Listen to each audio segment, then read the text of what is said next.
Sziasztok! A használt motorsorozat első részét itt Orvosházon a Mikolai erdőben forgatom, ami gyerekkorom meghatározó helyszíne volt, ugyanis ide jártam óvodába. A legelső motor, amit bemutatok, egy GSX F750 lesz, melynek beceneve idehaza Boci, külföldön pedig teáskanna.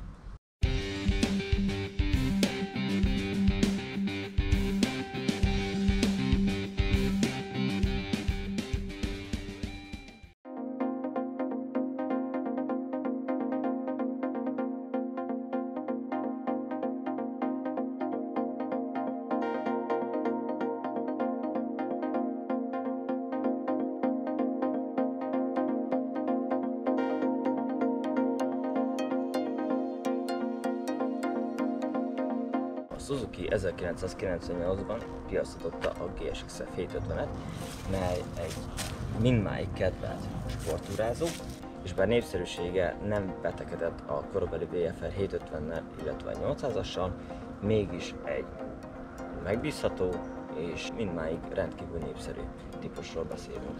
A Boci, más néven a GSX 750F, vagy mint mondtam, a teáskanna, 98-tól 2005-ig volt gyártásban ebben a formában. Ez idő alatt csak minimális változtatásokon esett át. 2003-tól új farokidommal, féklámpával, valamint más féktárcsákkal érkezett. A külföldi, illetve hazai fórumokat átböngészve nem igazán találtam rá különösebb panaszt. Nyilván a korábban fakadó meghibásodásokról volt szó, elvétel lehetett hallani egyéni problémáról, esetleg amit fel lehet hozni negatívunként. Az egyik, hogy a légolajhűtéses erőforrás elég nehézkes, emiatt orrnehéz a motor. A másik pedig a oldalsztender vagy kitámasztó, hogy a gyári kialakítása révén sajnos nem megy eléggé előre, mikor kilökjük lábbal, és ha üresbe letámasztjuk a motort, mondjuk egy kis lejtősebb részen, vagy járó motornál, akkor előfordulhat, hogy emiatt eldől. Miért is népszerű ez a motor a mai napig? Hát egyrészt azért, mert aki sportos élményre vágyik, és soros négyhengeres motorra, de közben nem szeretne a csuklóján támaszkodni hosszú távon, az vesz egy ilyen rendkívül kényelmes gépet. Jól látható, hogy a tércög nem túl hegyes, így hosszú távon nem zsibbad el a lábunk. Az ülés pozíciója nem egyenes, mint mondjuk egy túraendurón, hanem egy picikét rádőrős, tehát egy kicsit segíti a hátat tartani, tehát nincs az, hogy megölned véletlenül a pilóta. Picit előre dőlünk, de mégse terheljük a csuklót. Könnyeden, lazán lehet motorozni. Ezt persze tetézi az, hogy az utasunk, viszünk egy csinos hölgyet, föltesszük ide, és remekül elfér, sőt, még igazándiból nagy testű emberek is remekül elférnek ezen a motoron. Ugye föl lehet szerelni oldalcsomagtartó, a hátsó dobozzal, ide rakhat a tulajdonos egy tanktáskát, ide itt jól látható itt a GPS tartó, és egy remek túra sportmotort tudhatunk magunkének. Átböngészve a hazai használt motorokat hirdető oldalakat úgy találtam, hogy egy időben akár 20 GSX F750-et is találhatunk, melyek ára 500 000-től 1 millióig terjed. Ha ilyen motort tervezünk venni, akkor mindenképpen számoljunk a kötelező szervizekkel, sőt, akármilyen motort veszünk, mindig számoljunk a kötelező szervizekkel, azon felül, hogy megveszünk a motort és nagy az öröm. Figyeljünk oda az árulkodó jelekre, esetleg, hogy volt-e eldőlés, hiszen ilyen idős motornál már előfordul eldőlés, nem is akkor a tragédia, de azért nyilván szereti az ember, hogyha motika a motor. Különösebb negatívumot nem tudok felhozni a típus kapcsán. A megbízhatóságát jól tükrözi, hogy több 100 000 km fölött futott példán is fellelhető már. Az ismerettségünkben is van egy 99.900 km futott példány.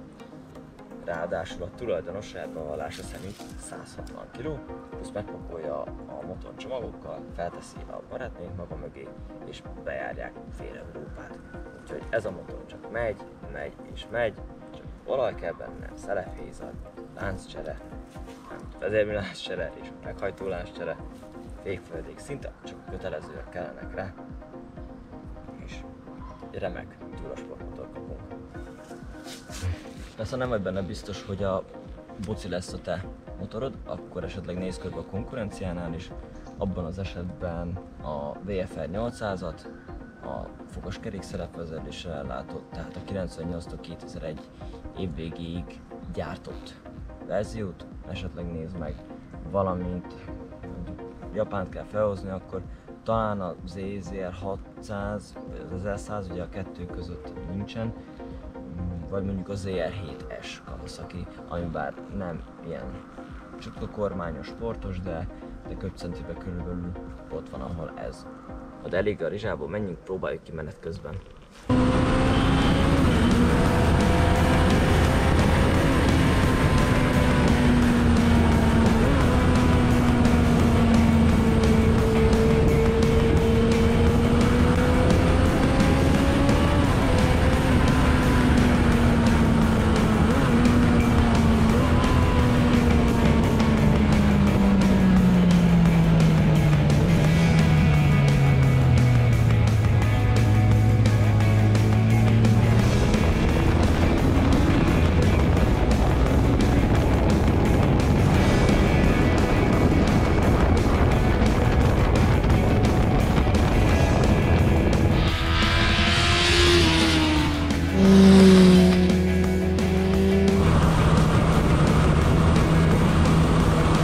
Próbálgatom az üléspozíciót, nagyon kellemes, jó kilátni a tükrökből,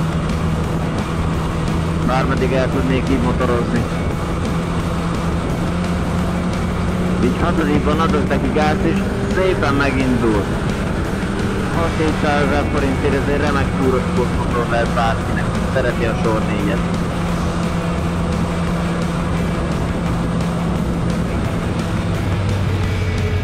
Na itt van, mindjárt húzunk neki egy kövérebbet.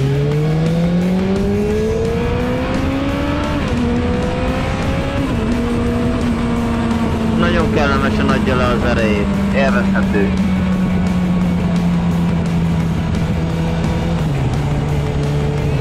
A váltóját, ahogy kapcsolom egyik sebességfokozatból a másikba, olyan tökéletesen működik, hogy le a kalapba.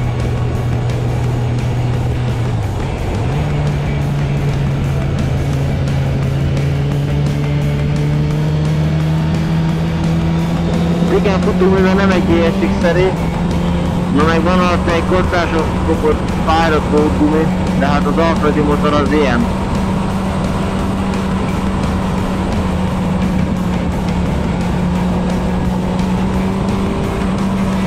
Itt viszont nagyon figyelni kell, mert sok az átfutkosó ősz, meg nyúl, meg minden.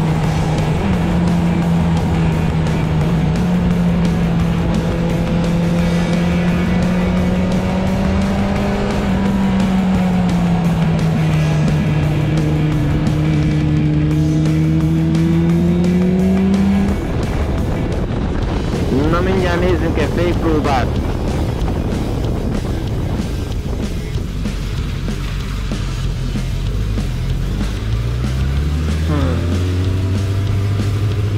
Elmegy egynek. Talán egy fékcsővel meg más fékbetéttel meg lehetne kicsit tuningolni. Közben mintha hallanék valami vezérvilág hangot.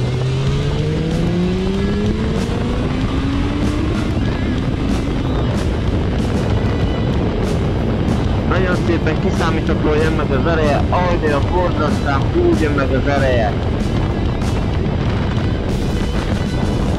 Nagyon élvezetes.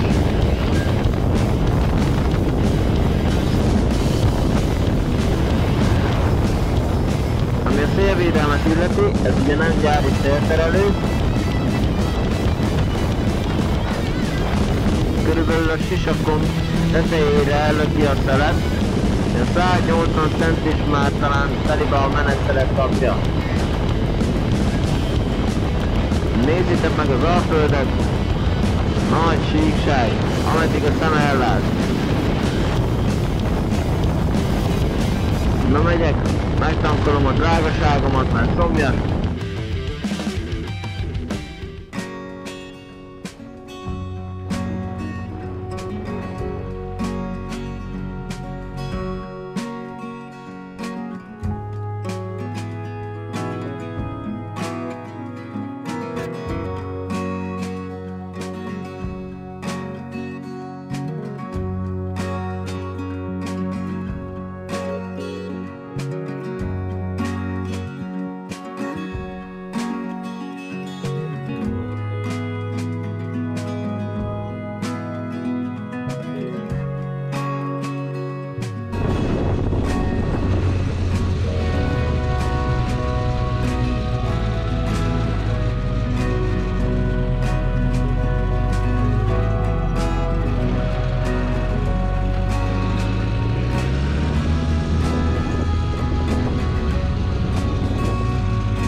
Lassan elfogy a memória, úgyhogy ennyi volt a videó.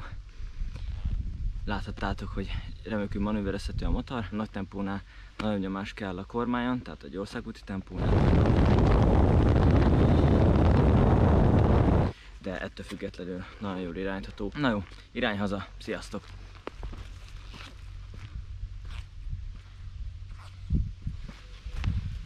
Ne felejtsetek el feliratkozni és lájkolni.